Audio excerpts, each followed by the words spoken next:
Hi, welcome back to my YouTube channel. It took me a while to make this video because I couldn't decide if to make it or not because it's an intimate topic, but I decided to do it because I wanted to help other moms who maybe are struggling just like me, have no idea what to expect from breastfeeding, or have an idea but they just want to know more stories of how breastfeeding went for other moms. So here's how it went for me. First of all, I want to say that I believe breastfeeding is an extremely important topic, especially for first-time moms. I didn't take a breastfeeding class before my first baby because of lockdowns, but I really wish I did. I wish I knew how important a breast pump was going to be. Everyone hopes they won't need to use one, and that's really ideal, but that wasn't the case for me. There is a lot that can be said about why I decided to breastfeed, but I will just say I was determined from the start to do whatever it takes to breastfeed. The reasons for that are just because of the numerous benefits for my baby and I want to add that I'm not against formula, and there are many situations that are warranted to use formula, and I would use it if I had to. So part 1, the first few days. Immediately after I gave birth, they put the baby on me for skin on skin, and that's when my midwife helped my baby latch and breastfeed for the first time. He wasn't staying on for long, and I didn't think anything of it at the time. The first few days are extremely important for breastfeeding, as I was going to learn. Within 12 hours of giving birth, the midwife came for the first home visit, and I don't remember chatting much about breastfeeding for the first visit, but I do remember I didn't have any concerns other than thinking my baby doesn't stay on for a long time. But I just thought that was normal because I was a first-time mom and I didn't know. That night was the hardest night with our baby, so our first night with him. He cried the whole night except when we rocked him, and he refused feeding. I didn't know what to do. I was absolutely exhausted. I was hormonal, and I was devastated that he was not feeding. Thankfully, my midwife came again the next morning because they do a lot of home visits in the first week. And when she asked how we were doing, I started crying and telling her, I don't know why, I just don't know why he doesn't want to feed. I don't understand, because I thought he was hungry, but I just didn't know why he didn't want to be on. And they measured the baby a lot during the first few weeks. So when she measured him that day, she told us that he lost 11% of his birth weight. It's normal for babies to lose between 7 and 10%, so he lost more than normal. The midwife was very reassuring, and the first thing she said to me was, you need to start pumping. She made a plan with us to feed him on a 2.5 to 3 hour schedule, and for me to pump every time we fed him. She also told us how much milk he needed. I had a single pump with the wrong size flanges, which I didn't know until I was in a lot of pain. My milk did come in, it came in slowly. Every time I pumped, I seemed to only get enough for that particular feed. There was never enough to save, and that was kind of stressful for me in the beginning. I thought I needed to save some just in case. Our routine was, I was pumping while my husband was bottle feeding our baby, and then setting an alarm for 2.5 hours later and just do it all over again, day and night. Thankfully, this time has a positive side to it as well, because my husband got to bond with our baby and felt involved, and that was really great. I'm very thankful for his help and for his support during this time, because pumping is a lot of work for just the mom. So if you do need to pump as a first-time mom, I would say be prepared to ask for help. Within a few days of pumping, I was in so much pain, and thankfully a friend reached out and I was able to get a double pump with the right size phalanges.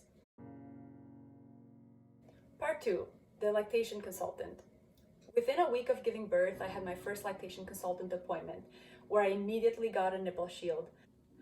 That was the first time that I really experienced the true bonding of breastfeeding. I was overjoyed. I couldn't believe that my baby was on me and he was feeding from me, and it just felt so good.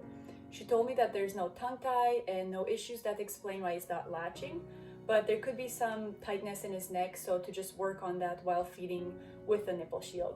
Between pumping and starting to use the nipple shield, it seemed like I had enough milk, so the supply was not an issue. I was able to save some, and I sometimes had an oversupply, so I had to work on that, but things were going relatively well. Pumping worked because of the stimulation. I would have used my baby for stimulation because that's really the best way if you can, but that didn't work for me because he wouldn't latch. I also had a healthy diet, drank lots of fluids, but never took supplements at this point to help with my milk supply. I used the shield for about 3 months and still had appointments with the lactation consultant regularly to make sure that baby's gaining weight properly. Part 3. Milk supply suddenly dropped. I was at the point where I wasn't pumping anymore. I had a huge stack in my freezer. Levi was feeding on demand regularly and without the shield. It was perfect. Then suddenly my worst breastfeeding fear came true. My milk stopped suddenly. Out of nowhere, in the middle of the night, on a Saturday at 2 a.m. while I was feeding my baby, I stopped having milk. The backstory is that we had just moved from Ontario to New Brunswick with our newborn during a lockdown, had a 2-day trip, and we were in isolation facing many challenges and worries. The stress of the move had triggered a series of health issues, including the sudden drop of my milk. Some of these health issues still affect me today, and I only say this to show how much stress can affect our health. I never knew that stress can affect milk supply or that milk can stop so suddenly. Again, another reason why I wish I took a course. Before our move, I donated all of my milk because it was almost impossible to bring it with us, and we were in a great place with breastfeeding. I wasn't even pumping anymore. So when this happened, I had no breast milk, I had no formula. We were halfway through our isolation, and the only place that had formula wasn't open until 12 the next day. So I had the biggest meltdown of my life. The thought of not being able to feed my hungry baby just broke me. Part 4. Building back up. I knew I had to start pumping immediately, and I started pumping every 2 hours. I wasn't getting anything, maximum 10 or 15 mils. I kept pumping and bringing the baby to the breast as often as possible. I pumped so much that I was in so much pain again. Not because I had the wrong size pump, but because it was so much. I was desperate for relief, but nothing was stopping me from trying to build my supply again. And that was the only way I knew how. Lactation consultants like to text, and I texted mine a lot during this time. She agreed that I should pump and also recommended a supplement called Milk Aplenty, which wasn't in any store, so I had to order it. And in the meantime, I bought one called Blessed Thistle to take until that one arrives. For pain relief, I used this nipple butter from Earth Mama. And my midwife told me to use something called a Kleenex donut to help, which is this thing here. And this is how you make it. You take a Kleenex. It has to be Kleenex. Don't use paper towel or toilet paper. Fold it in half, roll it, and tie it into a circle. And you put this onto your nipple, put your nipple butter, and then put your bra on. Thankfully, the milk started to come in, but it was painfully slow. I was on day 2 of pumping every 2 hours when I came across something called power pumping on Google. It means pumping for 20 minutes, rest for 10, pump for 10, rest for 10, pump for 10 again, and do this twice a day. It's almost an hour of pumping each time, and it's supposed to work because it mimics cluster feeding.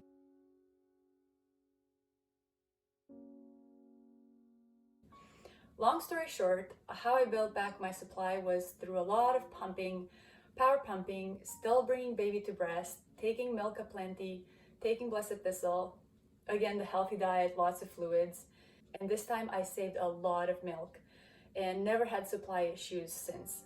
I continued pumping until my baby was about 5 or 6 months, but only so that I can save it. I didn't bottle feed him anymore. During the time that my milk stopped, I tried to give my baby formula, but he wouldn't take it, so he was still able to get enough through the little milk that I had. My baby is now 15 months old and I'm still breastfeeding, thankfully. I plan to stop in the next month or in the next 2 months. Despite all these challenges, I find breastfeeding the most fulfilling and sacred moment in motherhood so far.